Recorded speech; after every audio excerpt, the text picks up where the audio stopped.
Bang. uh, so, as I was saying, we're doing everything a little different tonight. Y'all have met Josh Goodman. I said it right that time. We all don't know Josh, so I don't know Josh. I just know him from Celebrate Recovery. Uh, so before we start doing the classes and the lessons and all that stuff, he's going to give us a quick, short testimony of himself, so everybody can get to know him because we're going to see him a lot more. You know, he. I think we need that. You know, just like we're doing the mingle thing. It's good for us to know each other. You know, the more clean and sober friends you have, the better off you're going to be. I promise. uh, so let me thank everybody for the food real quick. So we're going to thank Vanessa, Larry, Uchi, and who? And Sean. So let's give them a round of applause for those sloppy joes, sloppy joes. uh, Even if you eat them with mayonnaise, that's disgusting.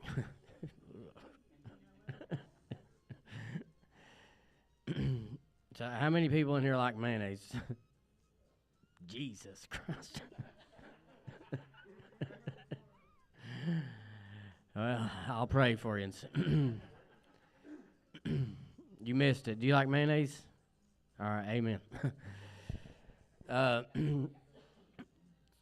and Daniel, how do we get that food?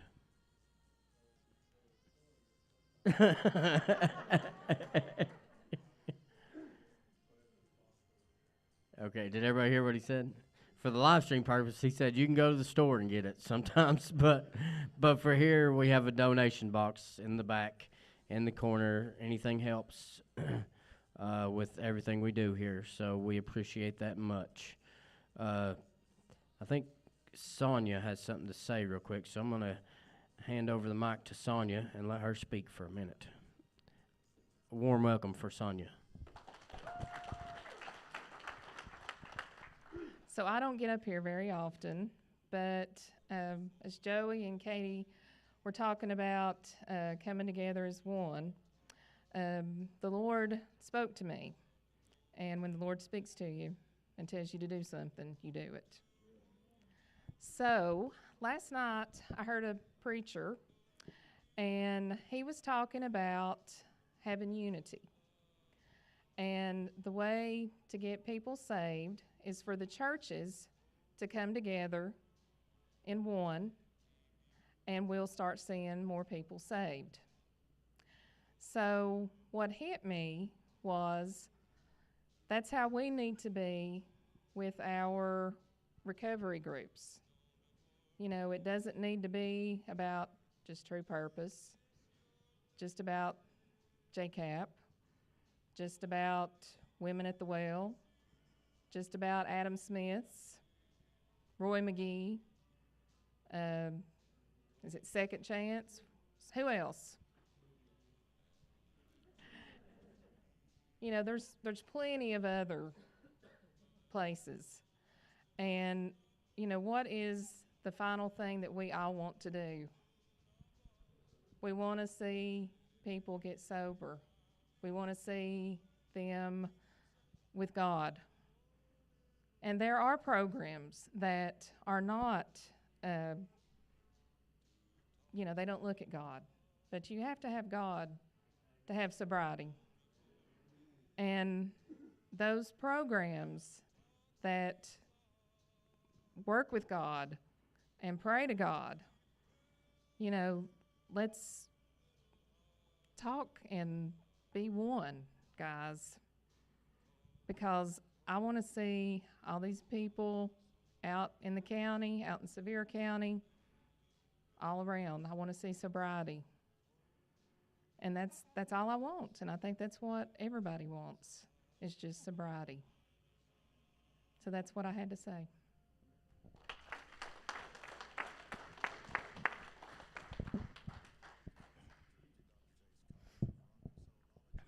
Thank you, Sonia.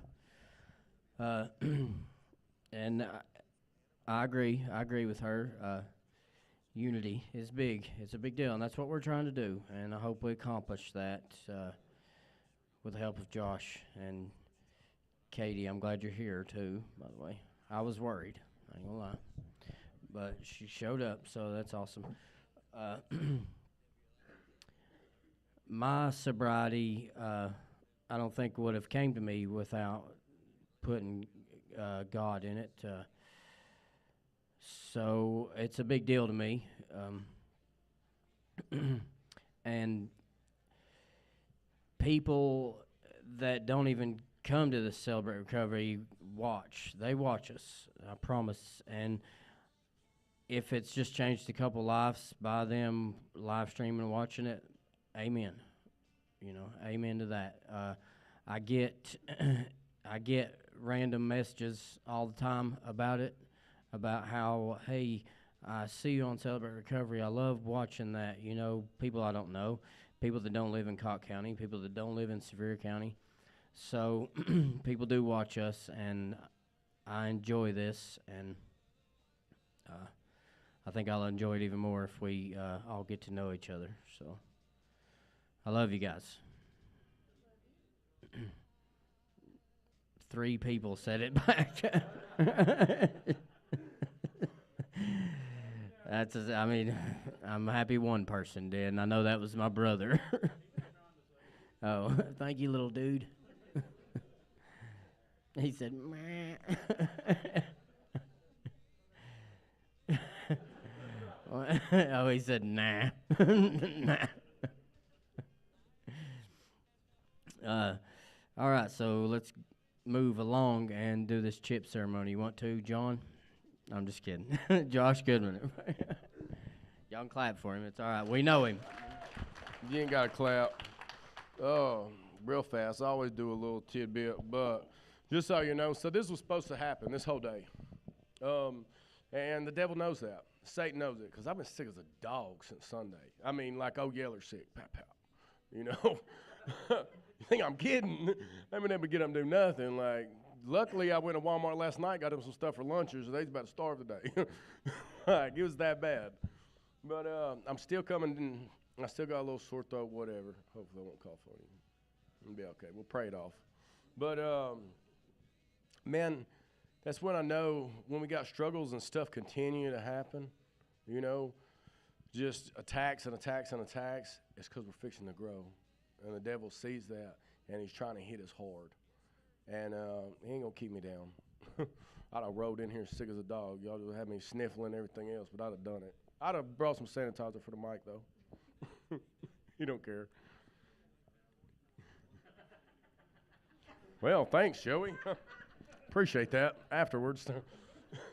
But, man, it was just good today, you know, but this is supposed to happen today. We're supposed to start doing this. We are, man. Them gaps, I keep telling my guys, told some of y'all's guys today, like, we're gapping this bridge. We're gapping that. Like, it's got to happen. We're all chasing the same thing.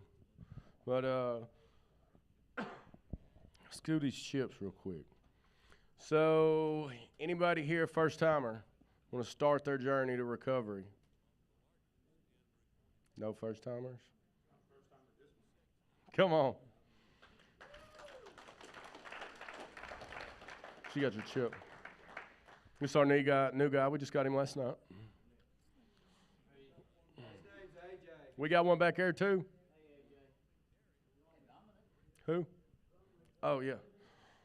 If you're high, don't be shy. Oh. Oh, yeah. Come and get this, bro. Oh, that's what's up. I stole that bit from Eric Miller. He likes to say that, CR. If you're high, don't be shy. Come on. Is it? We'll have to check the big book on that one. No, I'm kidding. All right. Who's got 30 days? Woo woo.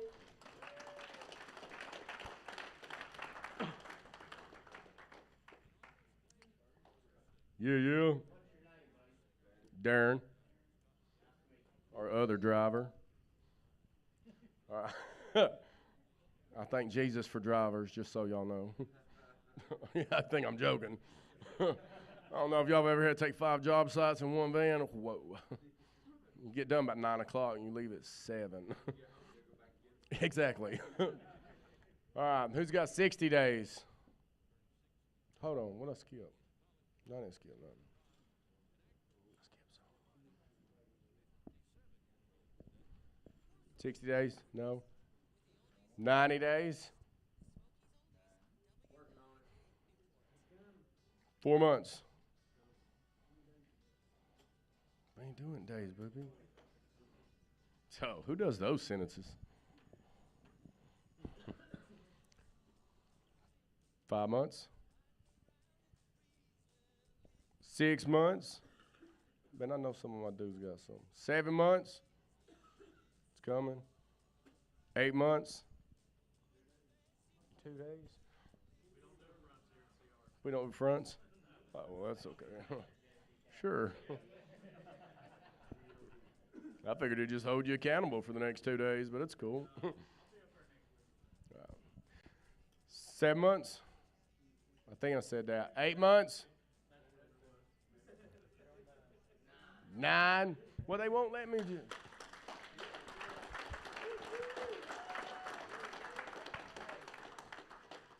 I tried to auction it and they didn't like it. 10 months?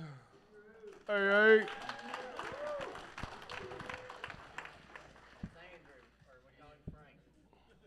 That's Frank? His name's really Frank? Or is it- Okay, sure. Whatever you want to call yourself. 10 months? 11 months? What am I guys doing? Who's got a year? All right. So I know this one's about to come. It's one of my leaders. Man, this dude really does good. He works hard, stays to himself. When he's got a chance, he does try to pour into some of the guys. He's just something, they can kind of watch and guide by, And that's what we're supposed to do as we walk this out. We're supposed to help guide the people below us, So come on up here, Hanky Poo, and get that 18 months.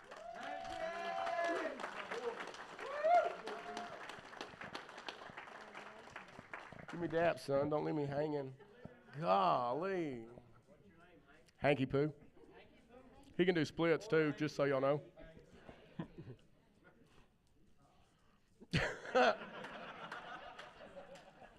Right. 2 years? 3 years? Multiple years?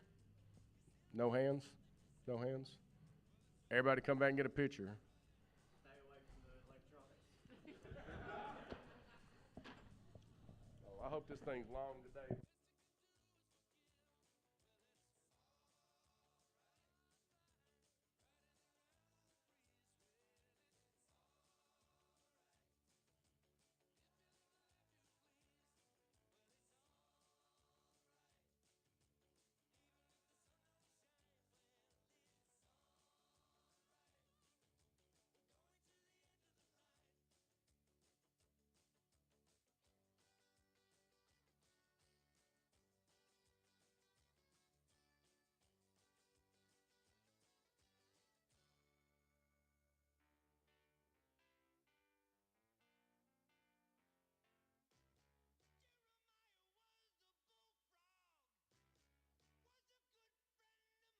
All right, let's give a round of applause for everybody who got them chips. I know y'all just clapped, but let's clap one more time.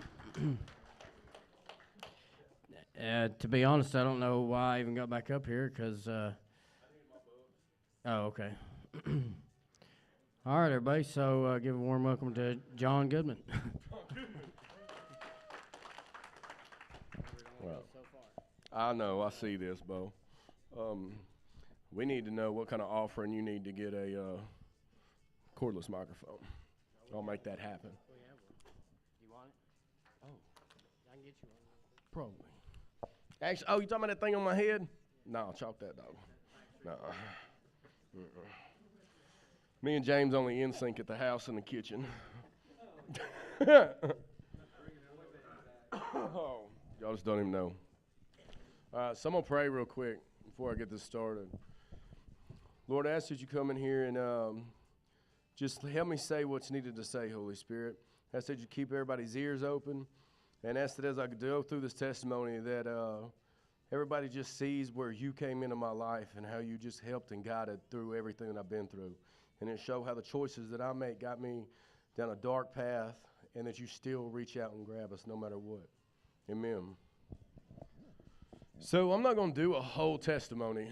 Man, it ain't no different than most everybody here. What I'm going to jump back to is about 2 years ago. And it's, so I was a graduate at True Purpose. One of the first 5 people in the Varnor house. So the day before my 18 months, actually like an hour before I was fixing to hit my 18 months, I relapsed. For the same reason most of us relapse. A woman. Or man if you're a woman. You know, I've seen it happen time and time again on both sides. And the thing with that is, it took me a while to figure this out, but all of us got a hole in our heart, a little spot in our heart, and we try to fill it with drugs, alcohol, men, women, whatever. And when we do that, the only thing that's supposed to be in that spot is God. That's the only thing that's going to completely fill us up. That's the only thing that's going to consistently make us be whole. And without that, it's nothing. As I go through this, a bunch of this is going to be about some church hurt, honestly. Most of us know about some church hurt. And I got church hurt over this one. And it sent me down I chose this path. They didn't send me, I chose the path. But it got dark. It got dark. There's going to be some things y'all probably are going to be like, man, I wouldn't have never thought that about that dude. But God always pulls us through it. So I relapsed, talked to them, told them, they're like 2 weeks gone, come back to Maryville, blah, blah, blah, woody woo. So when I do this, I had to quit my job, by the way. I was a supervisor at JTech, made terrific money. But at the same time, I was like, man, forget that job. This is what I need. My sobriety is the first time I'd ever tried to get sober in my life. So I went back. And lasted 45 hours fast track. The day I got my car, I got kicked out. The 45. I mean, like I pulled in. When I tell you I pulled into campus. And PJ and Stephen Dees was standing there. And I was like, where you want me to park my car at? And he was like, I need you to go pack, dude. I was like, what do you mean? So I went on a pass, and it was an unimproved pass. Like it didn't go where I said I was going to go. So I got kicked out. Well, at first I was mad because I was like, well, that's petty, you know. But now I see, man, those guidelines and that stuff's there to keep us accountable. If we say we're going to do something, we need to do that, you know. And it just really bothered me. But that ain't even what super bothered me. Like, so I leave. I find hold on. So I had a little gap, about a 2-week gap before I got into another halfway house. So during that little gap, I still had a whole lot of anger issues that I was dealing with at that time. I promise you, if you talk to my mama, she's going to tell you at that point that it was the best she'd ever seen me as far as being calm and peaceful. But during that 2 weeks, so I tried to kill this dude at work. He was actually in our house. So he run his mouth. I got drunk, took off over there. Thank God. I drove all the way from Maryville to Varnor and hit. I ain't got a clue what I run over in the road. But I know it dented both my front and back passenger rims and parked me at the gas station. I was legit on my way to get dude. Thank God that didn't happen. This first little miracle in this spot. Other than the fact that I did not get pulled over because I was completely trashed. But that's my mindset back then. I had a complete gangster mentality. If you got my way, if you didn't want to do what I want to do, I'm going to get rid of you. I grew up on a farm. If you ain't working or providing, I'm killing it. And that's just how I was. Plus, I got some other things. So I gangbanged for about 16, 17 years. Just recently, last summer, was able to get out of that. The lifestyle that came with that, He pulls you into a darkness you ain't never going to know. There's things that I still pray about and see at night. It's not going to go away. God pulls some of that. I ain't had a night terror in a couple years. But, man, that's things God's worked me through, you know. I had to give him that side of me. I had to let him have that. If you don't give him all of that, you can't heal it. But I wasn't willing to let that go. Eric Miller, man, that's my homie. I lived with that dude for 17 months. That dude knows more about me than my mama. Thank goodness. But he always told me, he's like, you always want to hold something in your back pocket. Just keep a little nugget in your back pocket. I was like, well, I'm tired of hearing that, bro.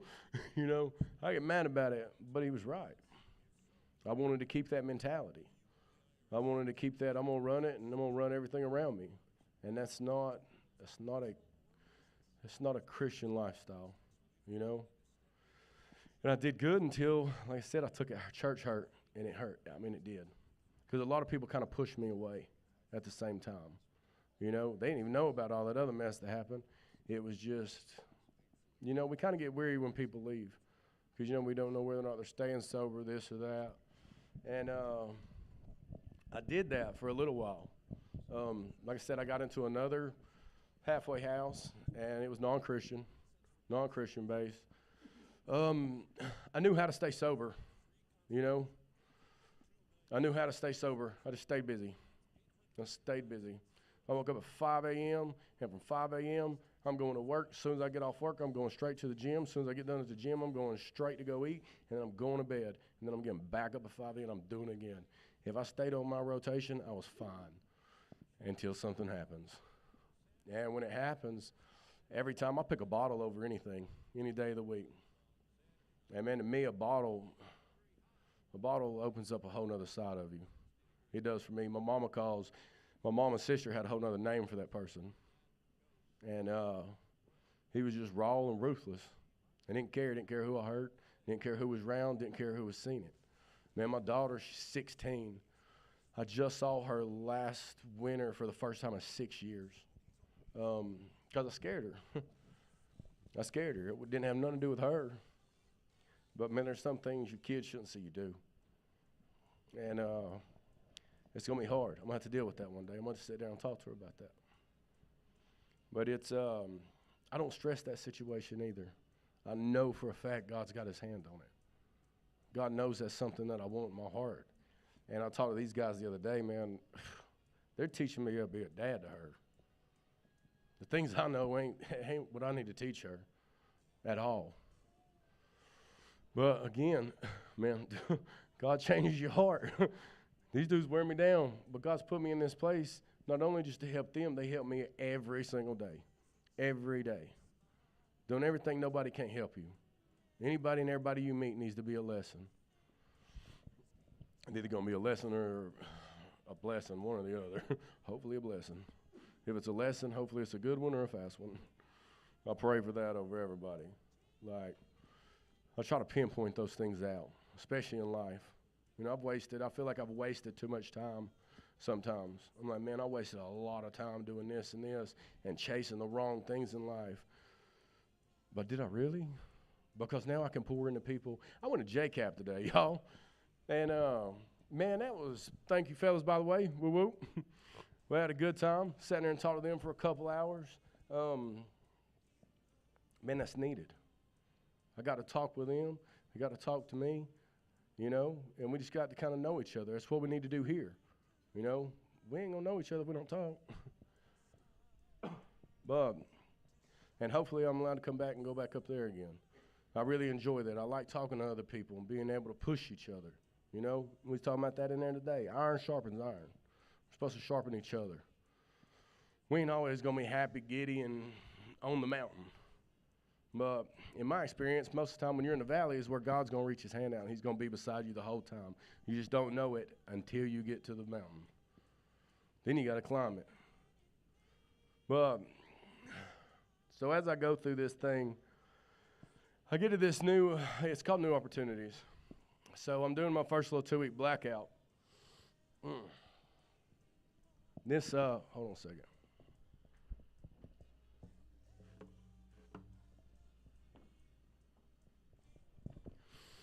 So I got two stepbrothers. Had two stepbrothers.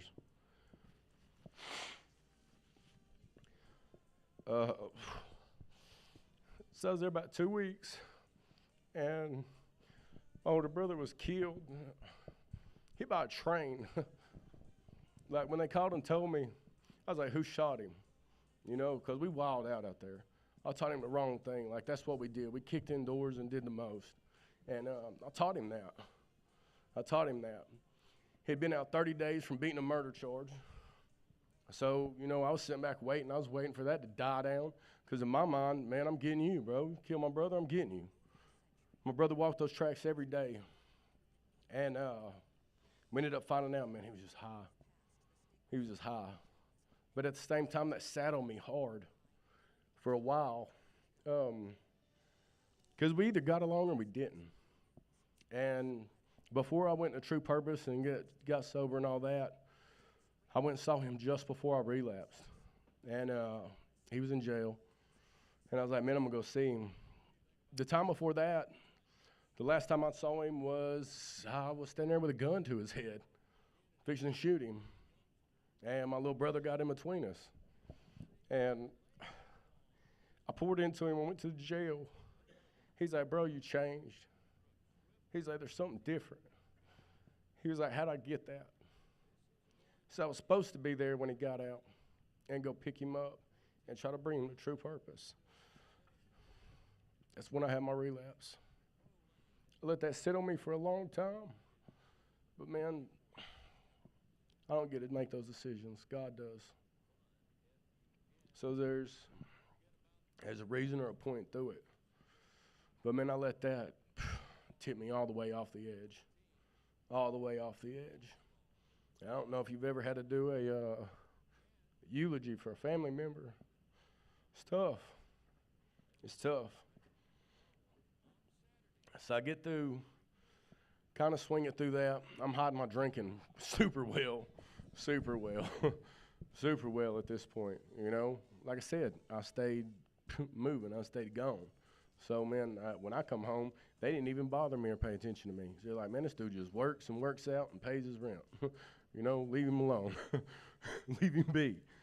So I just did all that, and nobody ever checked me. Passed my drug test. At that place, there wasn't no alcohol thing on the drug test. So as long as I didn't come in smelling like booze, it was fine. So I slid through that for some months. And during this time, I also was in a relationship where, anybody been in a relationship where you drowned yourself trying to keep somebody up? Try to keep somebody else from drowning, and holding them up just drowned you. And I did that for way too long. For about a year. And, man, I don't wish nothing bad on that girl. I hope she finds her path. You know, she got her own struggles, traumas, hardships. It ain't my place to talk about her business, but, man, I understand, you know, the things that we go through and how we block them out. Like I said, we use drugs and alcohol to try to repair trauma because we don't know how to fix it, especially as men. We're told we're supposed to be strong. You can't cry. You can't do this. You can't do that. Suck it up, buttercup. You got to be the man. Man, I don't care who you are. I told the guys at JCAP today, I don't care. If somebody tells you, if a gangster tells you that they ain't never cried before, they're lying. 'Cause I promise you, the first 2 times that you have to go do anything that's really about something, when you're standing in that shower washing blood down the drain, you're going to cry your eyes out. You're going to cry your eyes out. I don't care who you are. It hits your soul. So I get through that one. I'm going through this stuff with her. And I also had some different stuff. I was changing jobs, which really wasn't no thing. But so I get a call one evening. I just dropped her off. And they tell me that they're airlifting a stepdad to Vanderbilt. And this is 6 months after my brother dies. Well, hold on. 8 months after my brother's death. So we go and I get a phone call that they're airlifting him to Vanderbilt. Actually, he's the one that called me. He's like, man, he put me on the helicopter. I was like, what'd you do, dude? And he's like, well, I thought I was having a heart attack. He said, so I'm not having a heart attack, but he's like, I do have leukemia. I've never seen a disease take somebody that fast. There's a lot of stuff that I was doing. He's seen it. He's been there through a lot of it. He's seen me locked up. He's seen me do good. He's still beside me doing good. And, man, it was hard. It was hard. I tried to hold it together for my mom, my sister. I did. I did hold it together all the way up until the funeral. I went to go see him. I was finally able, because of work and stuff, I was finally able to take off work and go see him. I didn't think it was that bad. Like, they were like, oh, we're doing chemo, we're doing this and this. Like, they were super on top of it. I was like, man, you're in Vanderbilt. You know, they got you. And I go up there and go see him. It was my birthday. And I was like, man, I got out that whole weekend. You know, I took it off. I was like, I'm going to see him. Man, that man couldn't even hold a piece of pizza up and eat it. And, man, he's my mama might not have seen too much crazy, but he definitely did. He's come and got me out of whole situations, you know. I can remember him coming picking me up and bringing me changes of clothes and going and burning my clothes after. And, man, he never said nothing. He was always there. And it took a month. He was there a month and died. We sat there and watched that. It's destroyed my mama. Still destroys her. But I can't be there. I can't. I tried it. I tried to go back home and kind of be there. Man, with my sobriety, I cannot be there. I can be there, talk to her and everything else, but I cannot go to my hometown. I cannot. It's just not a... Some people are able to do that. I'm not one of them. It's too easy. There's too many people. Man, it was as simple as stopping at literally as simple as stopping at a gas station and seeing somebody I know, and they're like, hey, what's up? Slap hand off. Didn't even look at it till I got back in the car. And I was like, oh, well, I'm just going to do a little bit. That's a good lie, ain't it? That's a real good lie. But so stuff with my stepdad, like I said, I tried to hold that together all the way until the end of that. And I don't think nobody heard a word I said. I really don't. I don't think they heard a word I said during that eulogy. And it was, I didn't expect, man, I love that man. He's been there since I was 2 years old. But it wrecked me. It wrecked me. But I do know this, that during that time I was able to talk to him, and the changes he saw in me going through True Purpose the first time changed his life. And I watched him give his life to God. I watched him cry out on his deathbed. I watched him pray. He had me pray for him. And I remember it was more or less a decision on his end. The white blood cell count was just too much. It was tripling daily. And he's like, I'm tired of fighting it. He's like, tell him to take me off all this. And when they did that, you know, he's bringing everybody around. He was like, first off, he's like, I know you and your mom are too much alike. Y'all gonna be at each other's head. He's like, try not to do that. And he's like, if you get back with your ex-fiance, he's like, I'm gonna come back and slap you. But, so we get through this one.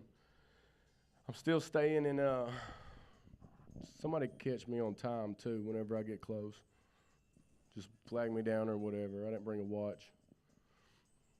So I got a lot of hurt at this point. I got some church hurt. My brother died. Stepdad just died. Oh, by the way, I left my fiance 2 days before he died.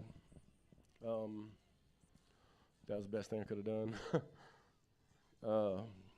That was a blessing. But as I'm going through all this, The devil sees me going through all this hurt. He sees me going through all this pain.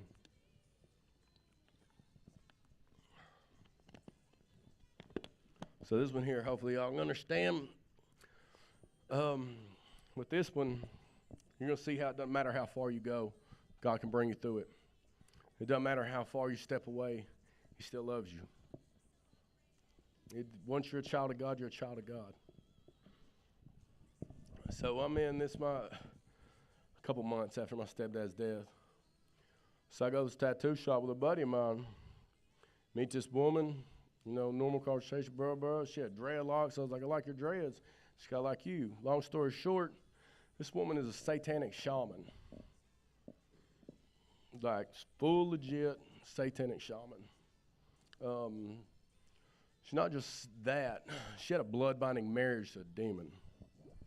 Like, legit. Wrote on paper, in a contract, with her blood on it. And so needless to say, I got fully involved. I thought God had completely stepped away. He didn't want nothing to do with me. He took everything that I had. And so that's what I stepped into. Also, the fact that the devil lies. He sent that woman at a time when I was destroyed and had everything torn apart. And when I met her, she brought peace, which seems crazy. But the devil comes in all disguises, and peace is what was shown at first. Like, it was calm. This is going to sound crazy, too. It's probably the best relationship I've ever had with a woman as far as being able to communicate, talk, this and that. All devil. He's going to give you what you want. He knows what you want the same as God does. So keep your eyes open for that. If there's anything I can tell you, I promise you, any relationship I get into from now, I ain't getting him a 1. And that's going to be the last one. And God's going to pretty much have to come down and be like, listen, bro, that's it. That's it. Because I just can't risk that. Eric Miller and PJ will tell you, when was the first thing I'm going to relapse on? The first thing. So it wasn't just stepping into that. Like, I embraced it in a whole different sense. Involved in every aspect you can think of. Astral projection, conjure spells, casting spells, bringing up demons, all these things. Like I said, she was so involved in it on another level that it was simple. I was used to, they was in our house. Like, we'd just be sitting there eating dinner, and you could just feel their presence just come in. And I'd be like, oh, da-da-da-da. She's like, yeah. Like, that's the spiritual world is real. There's nothing else you get from this. It is real. And if you play with it, you're going to wake something up that's going to come. It's going to come with you. And from that, like I said, Satan is also destruction. He is full of destruction. It looks real nice at first, but it's all destruction. But let me touch on this one real fast. So, yes, I stepped off in it, and I used to beat myself up there. I was like, oh, God is definitely, really I cursed God for a while. I did. I openly claimed paganism for a long time. Actually, the first night I showed up at the house, some of the guys remember this. Man, I showed up and I had a necklace from a shaman in Indonesia that he gave it to us, and some bracelets from a witch doctor that we knew. And man, I remember standing there. I showed up on praise and worship night of all nights. Praise and worship's always been my thing, man. That's where I really can just speak to God and the Holy Spirit just come in that time. And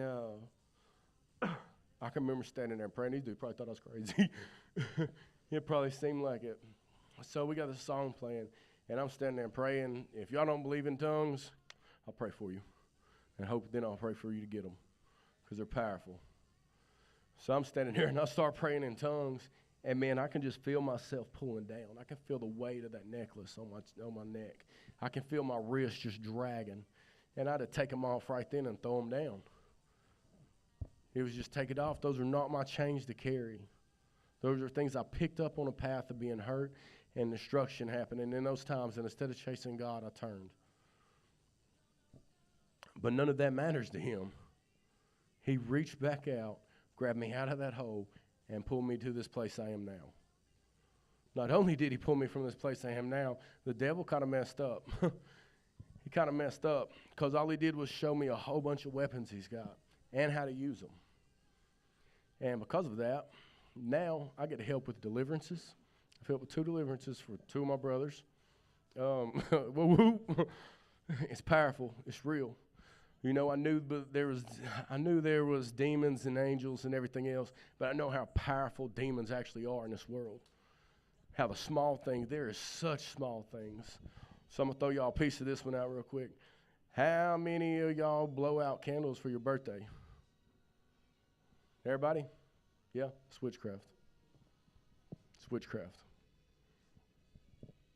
So the intent of any kind of spell is you have to have a candle, usually it's a specific candle. You have to have fire, earth, and wind, water.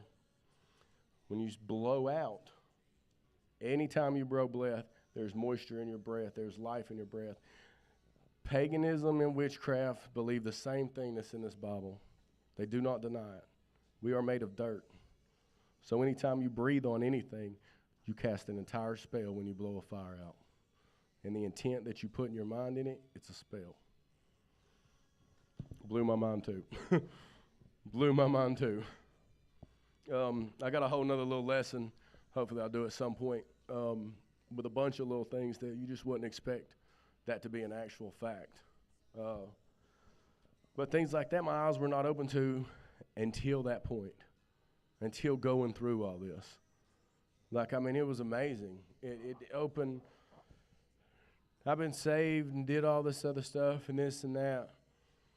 But, man, it's hard to say how hard, to really tell y'all how hard and mad at God I was. I mean, I was really upset. Like, it was, I never really thought he would actually come back and pull me back through anything. That's what I was going to chase for the rest of my life. It's accepted in the world that I was in. There's tons of people that's into voodoo, especially Latin witchcraft, things like that. Just everything else that I was involved in, that was a common practice. So there was no uproar about it with the people I dealt with. And it took down a dark, dark thing. There's some other stuff that happened. There's some horrible things that happened. Is why I was separated from that woman. Like, it's not my place to tell that one out here like this so everybody can hear it. I don't even know how to say this without really getting it on there. The best way I can put it is her son is doing a lot of time. He's doing a lot of time for some hurts to their family. A lot. And there's going to be a lot of trauma in that family from it. There's going to be a lot of things that they're going to have to go through. And I still pray and hope that they can find that he can pull them through it. And then again, as I got to know her, as I got to know Glow, I found out the traumas and the things that she dealt with as a child growing up, man. A lot of people hide these things. And we hide these things because we don't want nobody else to see what we got going on. We think nobody else knows. Nobody else is going to understand it. They're not going to know how I'm feeling. None of this. And those are all lies as well. So I got a little thing. I do not consider myself a writer at all. But I do write some stuff. And it's mainly, man, when I'm dealing with something, or if I'm sitting with God, that's when I start writing things. And so I'm going to read y'all a little short one here. It says, "So cold are the eyes of the people that we see, that they hide their scars too well and usually too deep for the world to see." Man, that's just what we all deal with. That's what she was dealing with. And in the scars that she dealt with and nobody wanting to help and understand and too scared to let everybody know for whatever reason, she stepped off into that world. This stuff I was dealing with, man, like I said, people cut me off, quit answering the phone for me, you know? And those relationships have been talked about and forgiven. That's all in the past. God has restored those relationships with those people. You know, I realize it ain't just me. I ain't the only one struggling and going through things. And at that point in time, the people that I needed right then were struggling with some stuff themselves. But thank God for forgiveness. But as the last little set of this, when I left her, I went back to Etowah, which is where I'm from, McMinn County. Well, I'm originally from Georgia, but McMinn County is where I went back to. And so I went back, a buddy of mine, he was like, man, I had so much going on. There was a lot going on. And he's like, man, just come back down here. So I was already dabbling every now and then, you know, using here and there. And I was like, man, it'd be good. He'd been sober for a while. And he's like, man, just come and stay with us. He's like, come and stay with us at the house. He's like, kids want you down here anyway. He's like, you're coming down here every weekend anyway. Just come down here. I was like, man, I'm just kind of worried about staying sober, being down there. And again, I'm fully involved still in witchcraft. So I get down there, and it's, again, try to stay busy. But I drink more. I'm drinking more and more every day. And then eventually that just turns into, like I said, running to somebody at the gas station. It's a little short handoff. But it went to the point to where, so I was teaching my niece, how to make moon water, cleanse crystals, everything. Everything I knew I was teaching her. And that's my little homie. So she was down to learn whatever I was doing. She was wanting to learn it. And those are things I got to fix, too. She knows. I done taught her, you know, throw the moon water out, break all the crystals. We know when I had a little statue that my ex had put a demon into. So I went and got it, shot it up. I like shooting stuff. So we shot it and got a bunch of other stuff that, just a bunch of things that needed to be burnt. A ton of literature on it. And when you're going through something, hopefully nobody here has read the Satanic Bible, but if you ever open that thing, be wary. Because when you're going through something and struggling, the things that it talks about, the lessons and the basis of it, is things that we're going to think of when we're angry. God is not of anger. God is not of hate. God is not of destruction. God is peace, love, and joy. And without peace, love, and joy in my life, I could not be here at all. So the last little part I'm going to tell you before I come to true purpose this time. So I was in my head hard. I stepped away from the gang affiliation and always was able to walk out of that, which is extremely rare. There's still some stipulations I had to go with that. Like I said, it's between me and God. But as I go through all this in Etowah, I'm consistently, like I said, I'm still stuck in all that Satanism. Your mind just plays tricks. He's going to put things through your head. Boom, boom, boom, boom, boom. So the day that I made the phone call to, I don't even remember who I tried to call. I remember I called my boy Daniel Sessoms. Hopefully Sessoms is watching. It's my homie. If you want a tattoo, go to him. He's fire. He's good. Plus that dude came and met me in Baltimore and was like, I'm driving you. And then was griping at me the whole time. He's like, you smell like weed, cigarettes, and alcohol, bro. You stink. I was like, I know. But, man, that's my dude. We pick each other up. That's somebody else, man. When we fall off, we pick each other up. We've done it back to back. That's my dude. He always will be. So just before the day I'm about to come, so my whole plan was if nobody answered the phone at True Purpose, I had this completely planned out. I literally gave my mom a throwaway the day I left. So I had a whole plan for all these two drug dealers. I was going to rob them, these brothers, live together. That's my entire plan.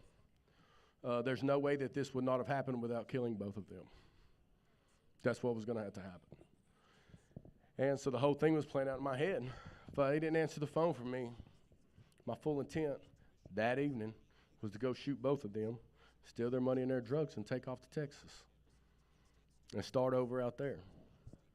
Thank God they answered the phone. Thank God they answered the phone. When you dive into that, there's a point of depression that it puts you in a state of uselessness and unworthiness that you can't come out of.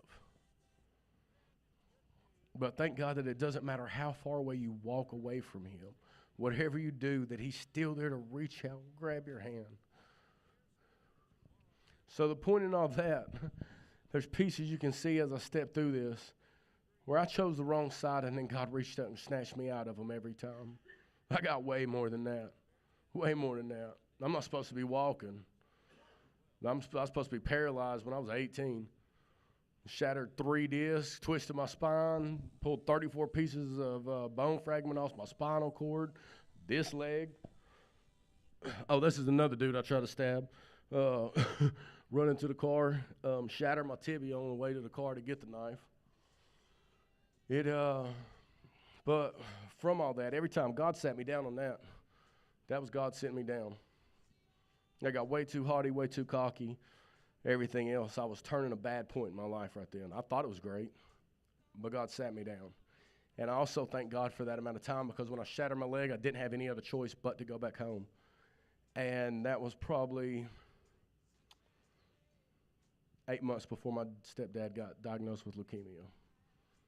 So for 5 months, I got to spend day-to-day quality time with him. And I thank God for that. Because even with everything else that I was doing and choosing, he still saw and was like, hey, you know, it hurt me, but, man, I'd go through that pain again just to spend that time with him. I mean, it was every day I got to just hang out and chill. That dude was there for everything. He had to give me showers and everything. Not the first time, he said. So, but from that, since I've been in True Purpose this time, I told Russell, I remember the day, RG, by the way, Ben Irvine, man, if y'all really want to listen to somebody that is that dude on a spiritual level, will change your life. He will change your life. He's the only reason that I'm at the place, other than God, him as an individual has pushed me and helped me grow to where I am now. Like, he gets live action up here and hollers, but it's because he has a passion about it. He knows it's changed his life as well. That dude did my deliverances. When I tell you that brought something off of me, it changed who I was. I strongly believe in them. They will change your life in a major way. There are so many things that come out. You don't even know that they're there. You don't even know how they come in. I had things come up that didn't even have nothing to do with me. I don't even know who my daddy is. And stuff from his family from years ago, hundreds of years ago, is the reason things was connected and attached to me. So if anybody wants to learn about deliverance, I got packets. But it will change your life. But Ben's helped push me through that. RG will tell you, my whole mode changed at that point. And then I remember one day RG was like, man, I got to make a 90-liter. I was like, nuh-uh, I ain't doing it. I ain't going to be no leader. And he's like, oh, yeah, you ain't got no choice. I'm here and switch to AC, you ain't got no choice. You're doing it. Man, and today, Moses over the house. I get to guide these dudes every day. Every day I try to guide these guys. Sometimes they can't stand me for it. Nobody likes rules and boundaries. But I've seen how far they let me run off, how I run off on my boundaries if I don't have them there. And I help try to guide them and just help show them, man. Show them some love. It ain't just about being blah, blah, blah, blah, blah, do what I say. Man, it's like, man, you know, we can get through this. You know, sometimes you just got to be like, you got to take this 2 and 2, this 1 and 1, whatever. Because without correction, we're lost. We're lost. But, man, he's pushing me in a way now that I never expected. I have a walk with God every single day. I get to ride around the van and talk to Jesus all day. I get to go shopping, talk to the Holy Spirit. He'll put a word in me. I'll write it down, or he'll tell me something that's going on. Throw me a word for some of the guys. But hey, Stu's struggling with this. Stu's struggling with this. He gives me a sense to where, man, I can just feel some stuff. The Holy Spirit will come in, and you'll be able to sense it and be like, hey, what's going on with this? What's going on with this? Man, but it's called surrender.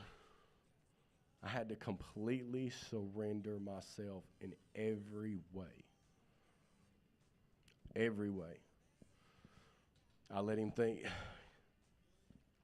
My heart does no longer want the same things. I could go get a job doing whatever, bro. Like, it's not hard for me to find a job. I've done just about everything. I'm a certified MIG stick TIG welder, operate heavy equipment, fix heavy equipment. I can program cat machines, everything. I don't care about that. I could care less about money. Money does not make me happy. It never has. What does make me happy is helping people. I love helping people and showing them who Jesus is and showing them how God can change your life.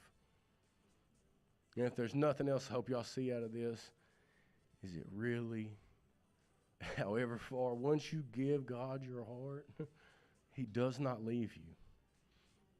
You're going to get a lesson out of it, and you're going to get a little whipping out of it.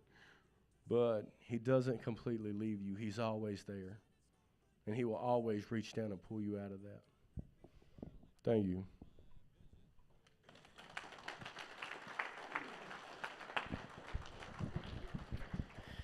Thank you, Joe.